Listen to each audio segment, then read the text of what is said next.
Alright, I don't always respond to comments with a video, but Michael Cook, this one's for you, buddy.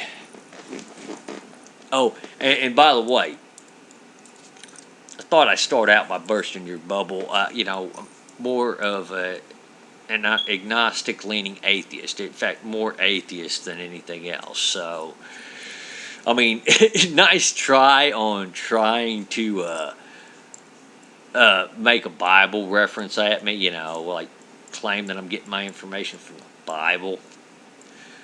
Maybe if you put down those gender studies books, you see, because there's a difference between the people that read the Bible and believe in the Bible versus the people that read the gender studies books and believe in the gender studies books, dude. At least the people that believe in the Bible and, read and believe in the Bible, at least they understand they're partaking in a religion. People that do that with the gender studies books don't quite understand that fact. Just want to throw that out there. Now, where I get my views on the issue, my opinions on the issue, that comes from science, biology, human anatomy and physiology, that sort of thing. You see, at conception, sperm meets the egg, it becomes a zygote. That single cell has the same DNA that it will till the end of its life, whether that, be from an abortion or whether that be from them getting growing old and gray. DNA is still there. So, right there, it's classified as Homo sapien. You see, unlike what Tumblr will tell you, you can't just change species. Sorry, that's just complete fantasy, dude. But nice try at that one. Now, shortly after that period, the zygote develops into what we call an embryo. With, it basically splits up, becomes a structure of cells, not necessarily a blob of cells, like the feminists, like the radical pro-choice feminists will say, the radical pro-choicers will say, it's not a blob of cells. It is a structure of cells, and it's actually developing in a controlled manner. So that's about the only point they have, at least a hint of truth with the whole blob of cells issue. But even then, they're wrong. After that point, that goes to the fetal stage. That embryo will develop into a fetus. This is the point where you develop your arms, your legs, all those things, that somebody can look at you and say, well, yeah, that's a human being, all right. More importantly, that's the point in your life where you have the most neurons that you will ever have. And this is why there's a large group of people in the medical field that believe that's the point in your life where you're the most sensitive, you feel the most pain. Just thought I'd throw that out there. And as early as week 6, they detect brain waves in many fetuses. Do you know what brain waves are? Yeah, it kind of throws your whole blob of cells theory out the window.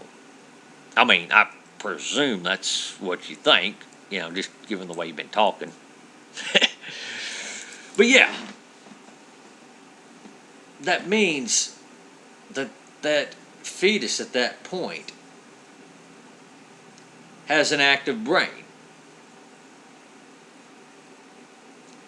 Yeah, so can we at least say that, life has begun then, perhaps?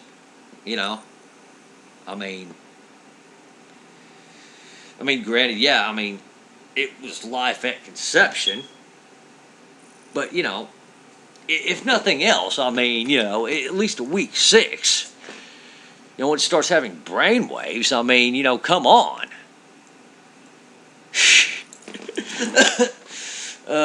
Shoot. You know? Oh, by the way, I'm not saying I oppose abortion in all cases. You know?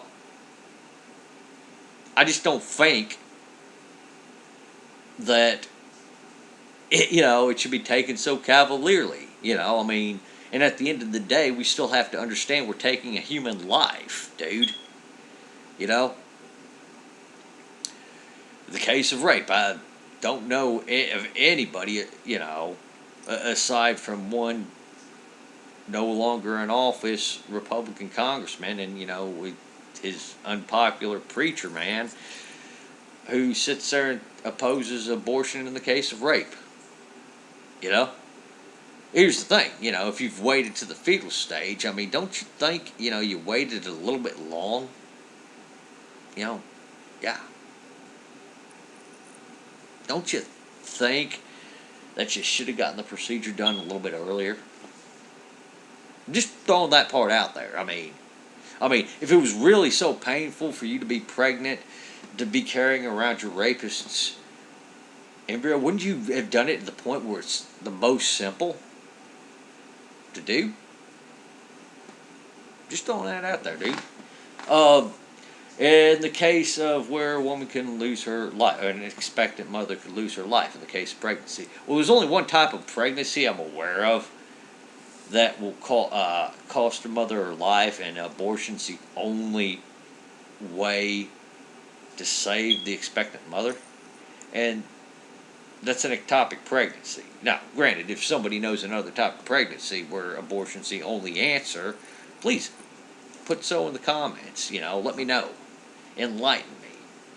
But as with an ectopic pregnancy, if you've waited till the fetal stages, well, you're already dead.